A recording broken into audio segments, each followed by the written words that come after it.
તો હાર્ટ એટેકના કારણે આ મહિને 4 કલાકારોના મૃત્યુ થયા છે। ત્યારે હવે સાઉથ ફિલ્મ ઇન્ડસ્ટ્રીમાંથી વધુ એક દુઃખદ સમાચાર સામે આવ્યા છે।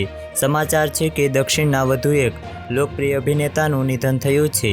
તમિલ સિનેમામાં હાર્ટ એટેકના કારણે સેલિબ્રિટીના અવારનવાર મૃત્યુએ લોકોને ફિલ્મ ઉદ્યોગને આંચકો આપ્યો છે।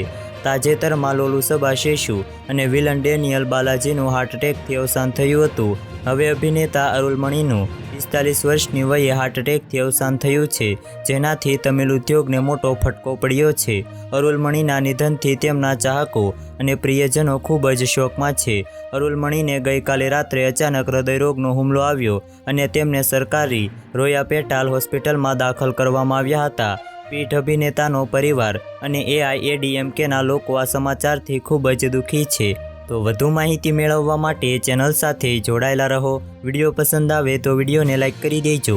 ચેનલમાં નવા છો તો ચેનલને સબસ્ક્રાઈબ કરી દેજો।